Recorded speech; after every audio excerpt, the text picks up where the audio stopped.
Welcome to the Brian Buffini Show, where we explore the mindsets, motivation, and methodologies of success. Today's episode is called Unleashing the True You. Great content from a recent peak experience event. We hope you enjoy the episode.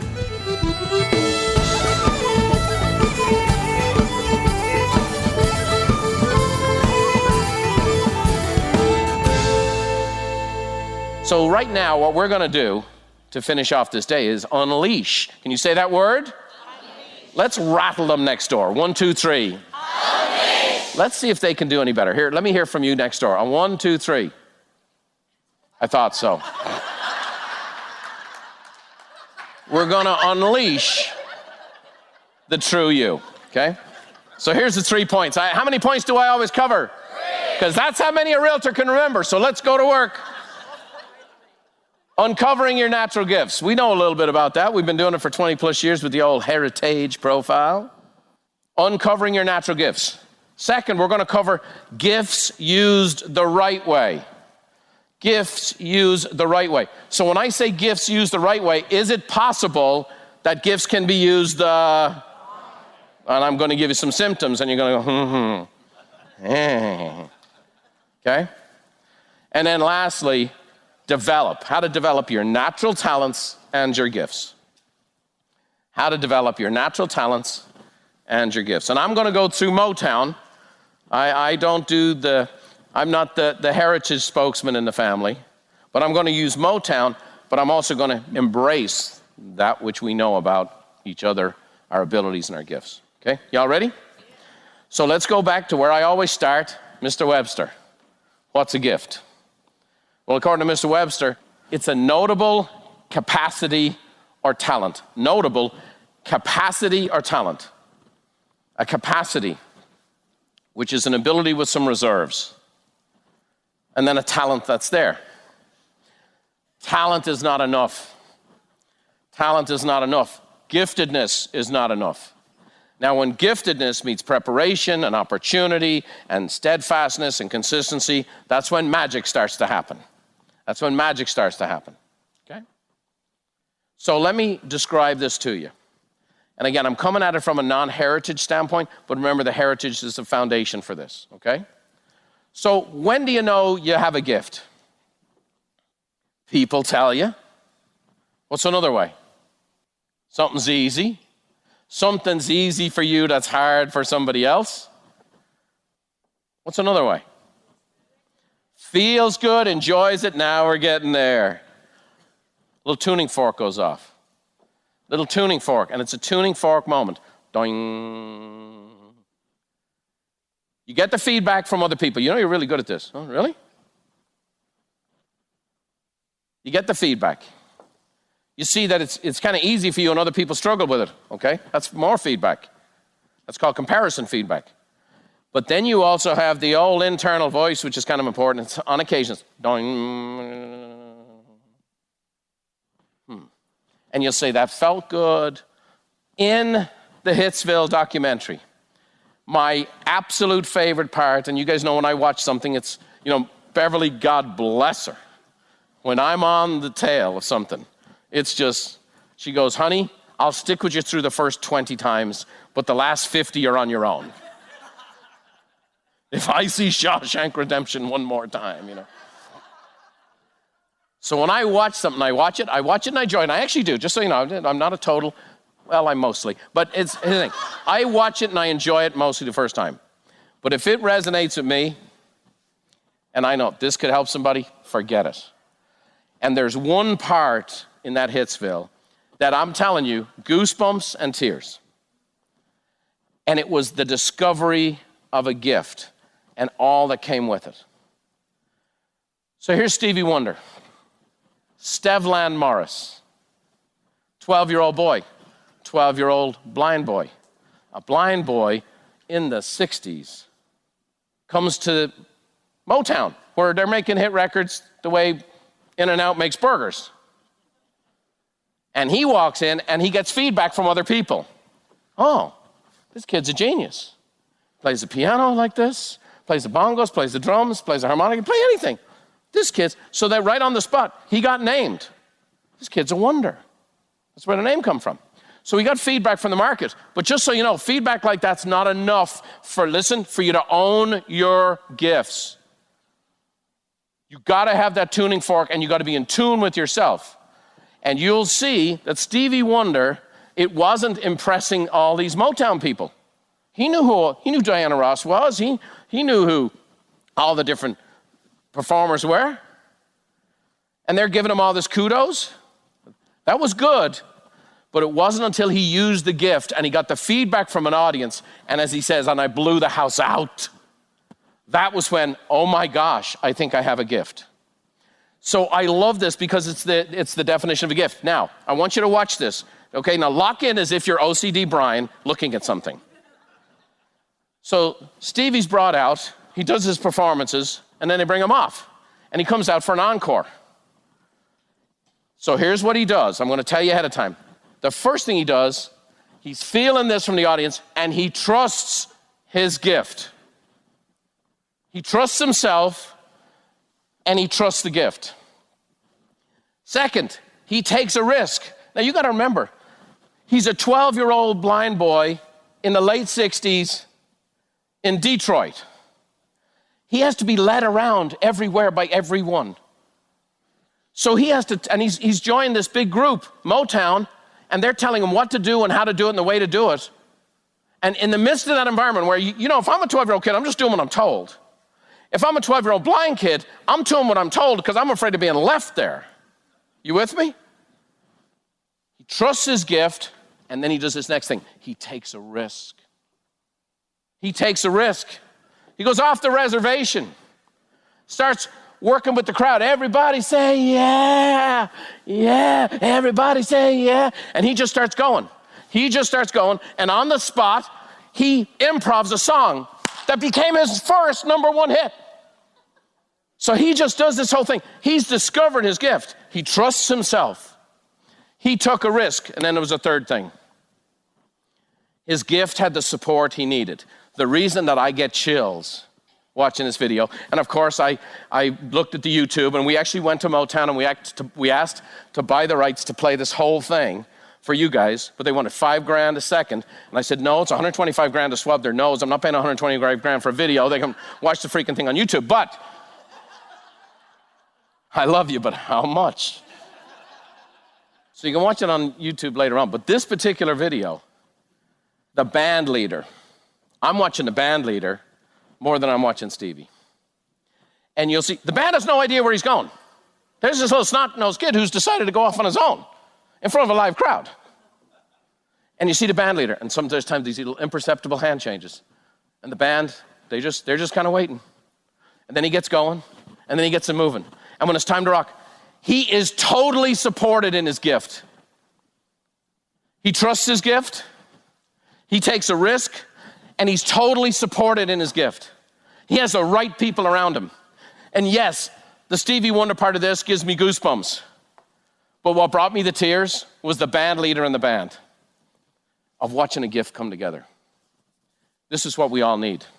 I have 750 gifted people in front of me. Gifts given by God.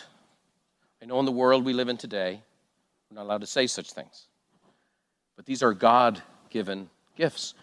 Because if he didn't give the gifts, where'd they come from? Yeah, they are. See, people get screwed up in life because they start thinking the gift is theirs.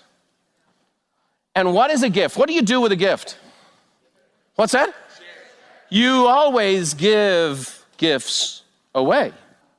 Growing up, every single week in Ireland, I went to a concert. Okay, every single week.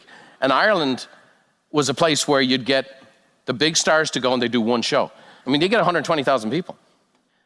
And I would go every week for years, all the way through high school and college. I went every week to a concert. And my kids have always said, who sounded the best live? And it was Stevie Wonder. Always. He sounded the best live. He sounded every bit as good as he did in the studio. Because he knew his gift. And he knew what his gift was. And it wasn't being perceived by other people as a genius. He doesn't walk around talking about that. He never identifies himself as that. He knew his gift was connecting with people. And that he wanted to do everything in his power to connect with people because that was the gift. And he did it through music. Are you guys with me? Did you see the band leader? I also love the fact that the band leader is the one who walks him off the stage. I got you, man. We all need that. We all need that. I'm thankful to say I have that at Buffini Company. I got a number of them, okay? Because I'm blind, deaf, and dumb, okay? I got them all, okay? So we got a whole bunch of stuff going on.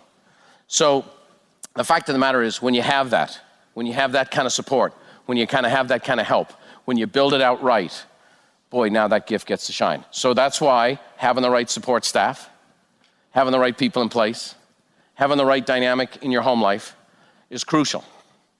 And the way I found that it works in my home life, like my whole mission as a father is to have my kids pursue their dream and use the gifts that God's given them to the fullest, whatever that is. And it's different things for different kids. Now, I happen to have one kid who's into horses, and I didn't realize what that commitment would require. And, the thing about horses is they say there's only two things a girl needs: a horse to love and a jackass to pay for it. So let's go. Next point here, we're going to find your element. Finding your element. Finding your element. That was initially going to be a big part of this program because there was a gentleman who's a brilliant, brilliant man who was knighted by the Queen, Sir Ken Robinson, who wrote a book called The Element. And so, like I said, just one more we had Ken booked. We started developing a relationship, super guy. I'm like, oh, this is going to be good. People are not going to believe how well an Irishman and an Englishman can get along. And when we had to rebook, he was good. And he went to his wife and he said, these people believe in me so much, they just booked me again. And he said, I'm going to go for a checkup with the doctor a week later because I want to be in peak form when I go there. And that's when they discovered the cancer. He was dead in 90 days. Yeah, wild deal. But the book is profound, and it was going to be part of our life here, and I recommend it to you, okay? Next thing we need is an outside perspective. Can I ask you this question? Are you truly asking and empowering your coach to give you the answers that you need? I'll tell you the two vices that are the strongest vices that I witnessed during COVID. It's comfort and control. And the two things that I saw that people are more addicted to than anything else is comfort and control. That's why we're struggling right now to find our values and our basis and our voice, because people are going to have to come to terms. Would they rather have what's right and what's good and what's true than what's comfortable? Okay? And so those are things. Let me ask you this. When you're in your coaching relationship, are you trying to stay in control and stay comfortable? Now, you're not asking for, hey, I just need the brutal truth here, okay? Because you have an ongoing relationship with your coach. But you have to let them know, hey, look, I'm really up for it. I really do want the outside perspective. Their only goal is to champion you to reach your goals. That's their goal. And to do it in a way that's best for you, and to do it in a way that builds you up, and to do it in a way that you can sustain it long term. They really have your best interests at heart. The people who've been coaching at Buffini Company a long time, I marvel that can be done. And you know the only reason they can do it? Let me tell you, I can talk about how great those people are and how hard they work and whatever else. It is only because they have a gift. You have to have a gift to do that. It's not a job you can apply for. It's a gift you have to be born with, and then we cultivate it and shine it and polish it and work with them and so on and so forth. And I'm going to talk to you about that and how gifts work. Einstein, we cannot solve our problems with the same thinking we used when we created them. We've got to get outside it, okay? I'm going to talk to you right now about gifts used the wrong way. Here's the number one symptom. Maybe you know somebody who's ever had this. Burnout. Okay, I'm going to ask you a question that the answer's already built in.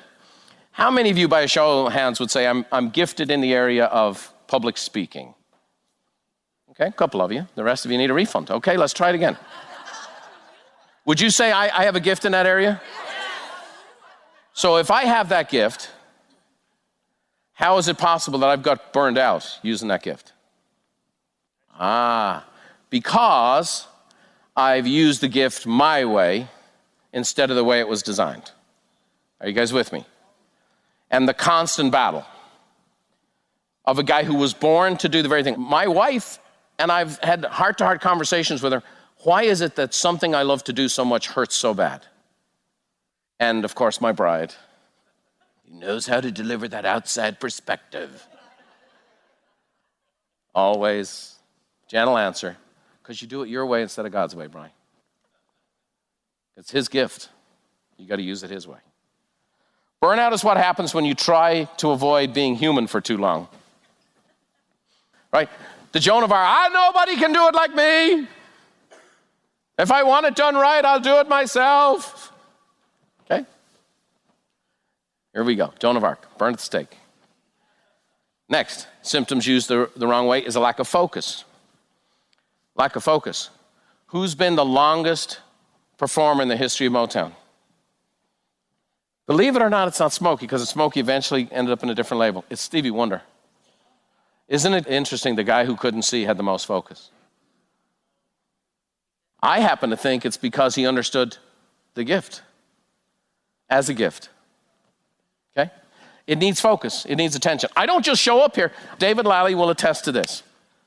He said, because David works with all the speakers and all the presenters on no matter what we do and whatever he says, you're the only guy who doesn't need to prepare, and nobody prepares like you. Zig Ziglar, when Zig Ziglar came to speak at Mastermind, Zig Ziglar went home and told his son, I just met a man who prepares in a way that I feel I need to change how I do everything.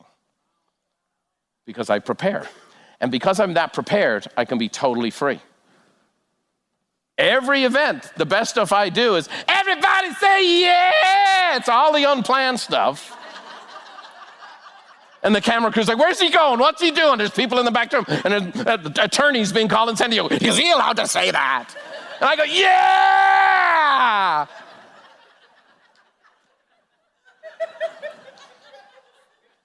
You work on the gift. You focus with the gift. Preparation with the gift. Admire the gift. Understand what it is. Value it. It's all about valuing it. The next thing that happens, where people use the gifts the wrong way, is lack of progress. This gift should be producing this by now. Where's the results? Where's the results? Where's the results? We talked about mastery. Chinese proverb says, be not afraid of growing slowly, be afraid of only standing still. Because when you're growing slowly, you're putting down deep roots. You have these gifts. You have these talents. You have these abilities. It's deep within you. Honor it. Value it. It's part of who you are. Another example of where people get into trouble is find pride in the gifts. Now this right here is it is admired in our society. And here's the thing, because it was done right once, and it's been done wrong ever since. When Cassius Clay became Muhammad Ali, in order to do what he did, he built a persona that was different than who he was. I am the greatest. I'm so pretty. And everything, and it was entertaining, it was engaging, and it was a third party, okay? He and Joe Frazier were deep friends. He'd get outside, let me tell you about that guy. And Joe's like, So what's happened ever since then is that people think he was being serious. So in the sports world, we see it where a guy is playing football. 11 guys run into one another and have a violent collision, beat the living crap out of one another. 20 coaches have been working on this play. Everything goes right. Everything goes, guy gets the ball, runs in the end zone. It's all about me. Pride in the gifts. See, this is why I say it's a very important thing that you understand who owns a gift. Because when you understand that our gifts are on loan to us, and our gifts were created and given to us, who in the heck would ever take pride? Like, who would ever take pride in a Christmas gift they were received? You see what I got? Yeah. How do you like me now? It's a gift. It's something you receive. It's something you cherish. It's something you value. It's very personal to you. It's just not you. It's just not you. It's not all of you, and we're going to go there.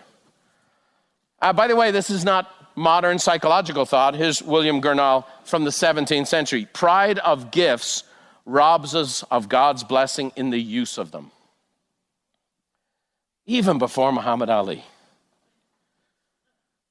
Here's the next thing. Finding your identity in the gifts. Finding your identity in the gifts. And in our world today, what we do often becomes who we are. My wife is Beverly Robinson, who became Beverly Buffini.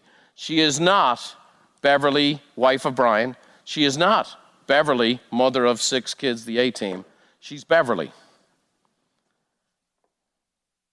Okay?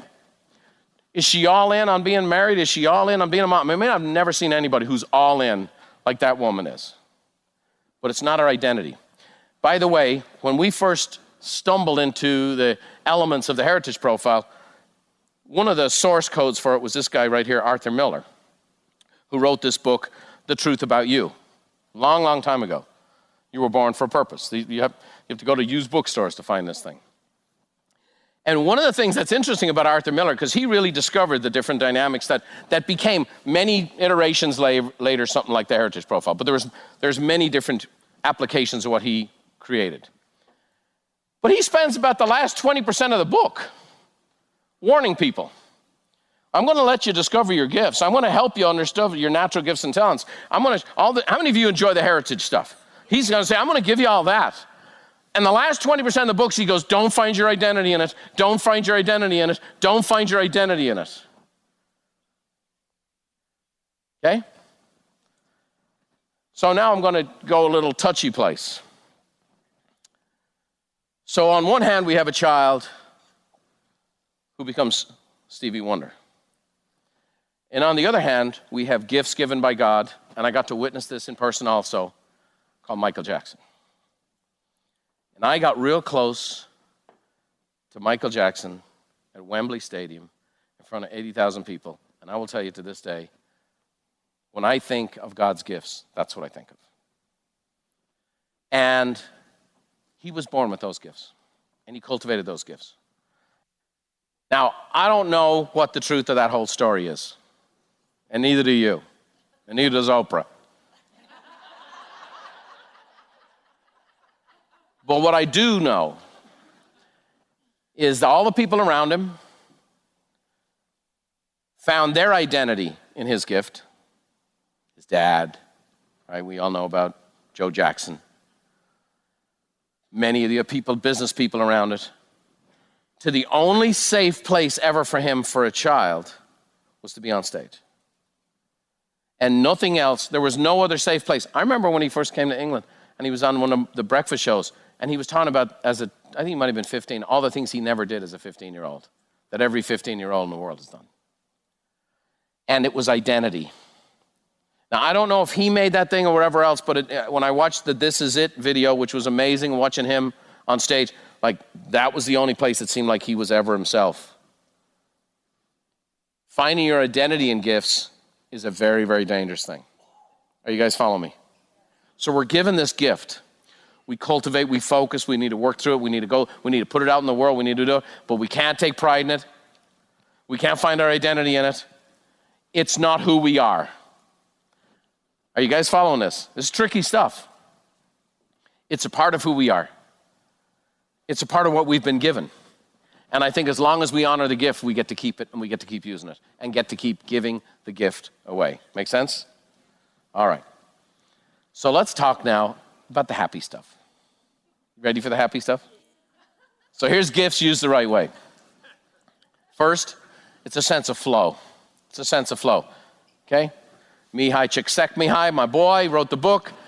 When I was doing half days in Chicago, Joe and I bunked into classes at the University of Chicago. Here's all these college students. Now here's the thing, I could get away with it, but when you bring 6'5" Nego and we're sitting in the front row, people all know they don't belong here.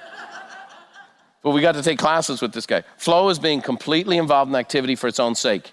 The ego falls away, time flies. Every action, movement, and thought follows inevitably from the previous one, like playing jazz. Isn't that a gorgeous thought? Here's another example of the gifts used the right way, when you get out of the way of the gift. Now, I'm going to tell you, many times in my life, I've found a way to interrupt the gift I've been given.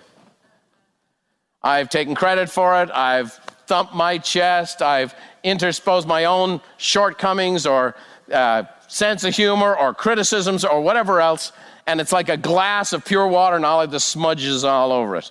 Now, the beautiful thing is, because they're a gift from God, the water's still pure. But I can tell you myself, and I'm 30 years of concentrated effort on unleashing the gifts God's given me to the benefit of others. And I can tell you, it's only been in the last couple of years I realized how many smudges are on the glass. And still he uses me, which is great, but the gifts themselves. The more we get out of the way of the gift and let be the gift, and you'll know this, when you don't seek the approval and the credit, and you can fully receive it. You don't seek the approval or the credit, but you can fully receive it. I don't need it, but if people want to express that, I can receive it. Does that make sense? Ralph Marston said, there are plenty of difficult obstacles in your path. Don't allow yourself to become one of them. The next thing about gifts, used the right way, become unattached to the outcome. Using your gifts, like how many of you have ever said the phrase, I did my best? Like truly when you've done your best. How many of you have ever worked with a client and you did your best and they weren't very happy? There is nothing else.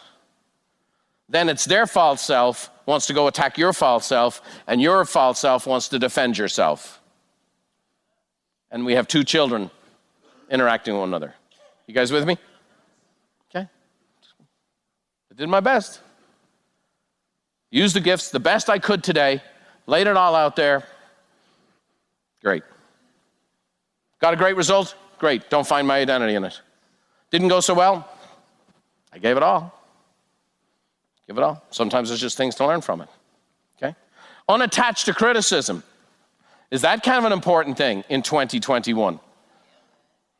Criticism is the new religion. Criticism is the new religion in America.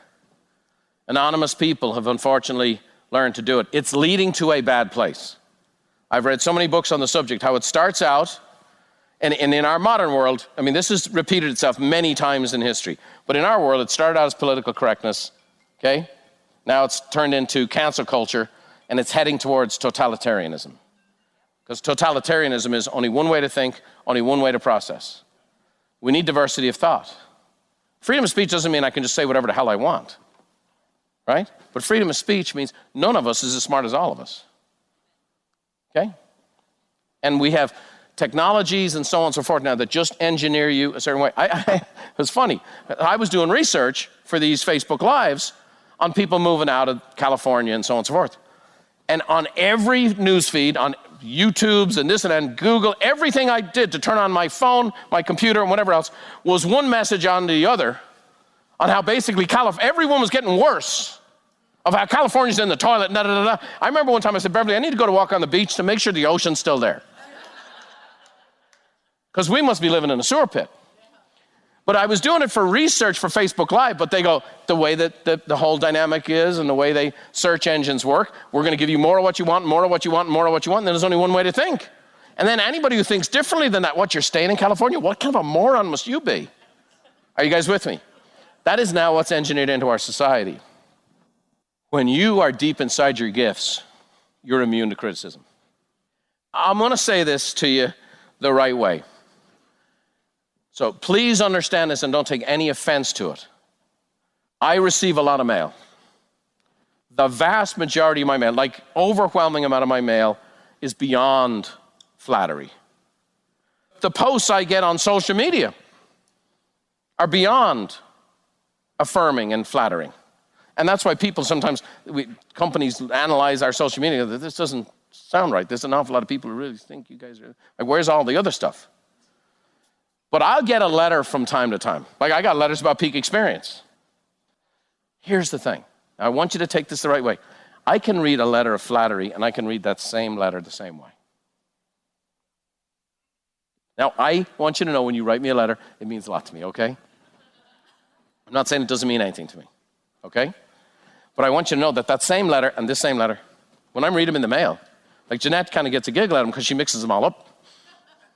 And you get 199 of these, and then you get a couple of these. Okay? And the reason being is I'm very comfortable, not just in my own skin, I'm very comfortable in the gift that's being used and what's going on.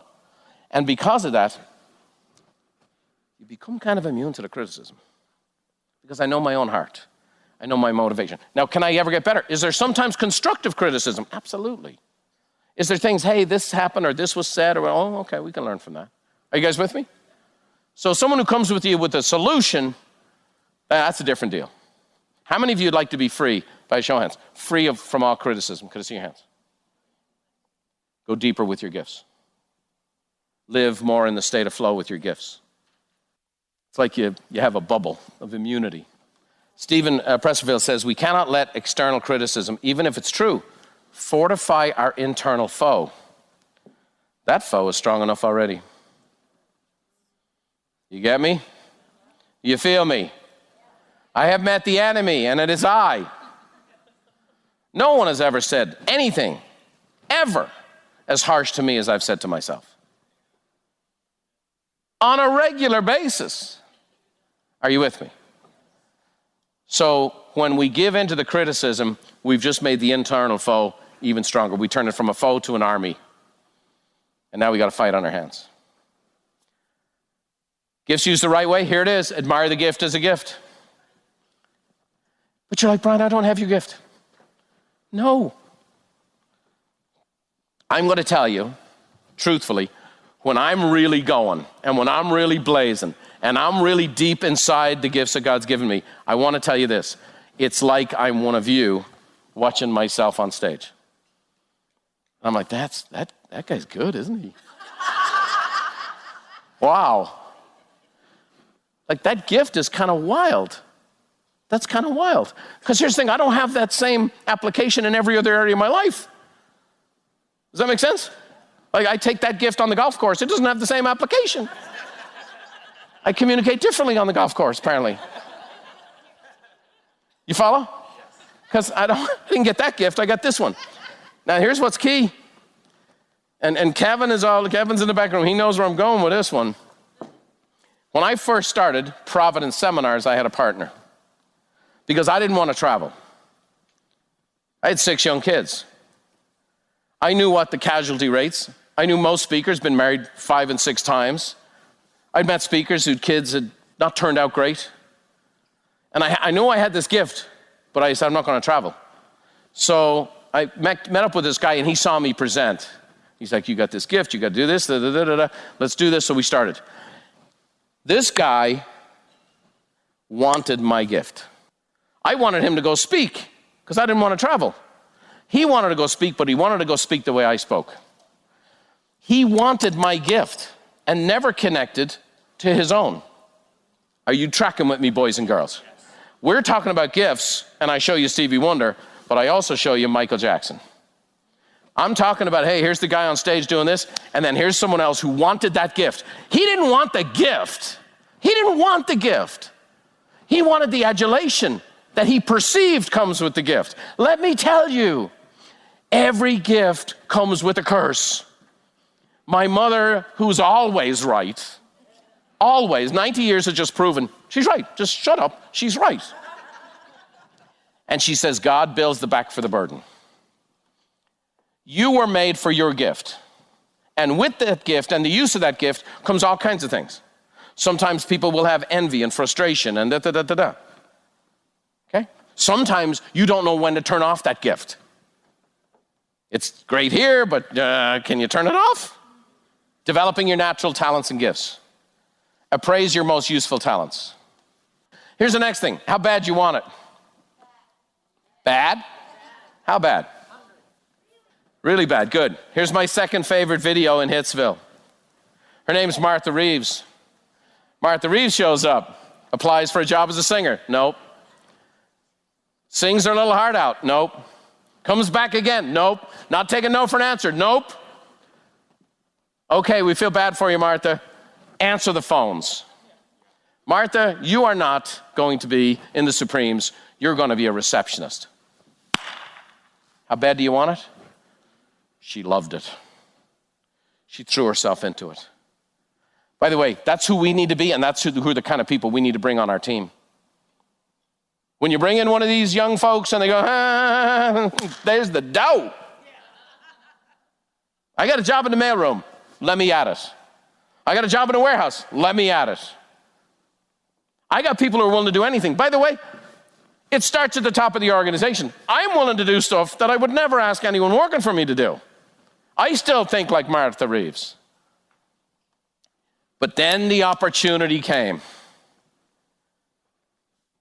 Union man comes to Motown. We need a singer. Here's a receptionist. I'll do it. Now, for me, another reason was that was the song me and my mom used to dance to in the kitchen. Okay? So when I hear that was a receptionist who was waiting for a chance, so that's why Beverly won't sit around and watch these things.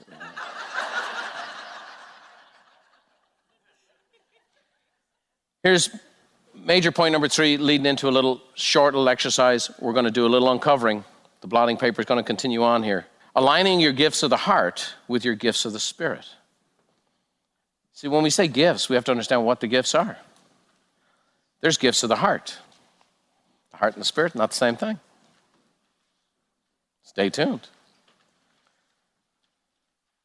So I have a list for you. So here's the gifts of the heart.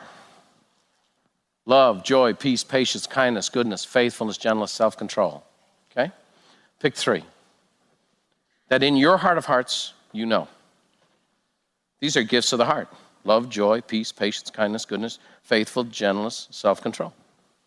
We did this as a family, and we had everybody pick each other's gifts. It was wild, revealing, insightful, shocking. My 3 boys picked gentleness as one of my gifts. I have never considered that aspect of my life in any capacity. Now, I want you to take a little time, and I want you to pick 3. Have a go, okay? Just pick 3. Have a little negotiation with yourself. And oh, by the way, I dropped that little family thing. That's not a bad thing to do as well with loved ones. What do you think? What do I think? What do they think? Go. We hope you guys enjoyed that great content too. Before we go, I'd like to ask a favor. As you finish listening to this episode, hit the share button and send it to someone you think would love the message. In the meantime, here's Brian's mum to send us home.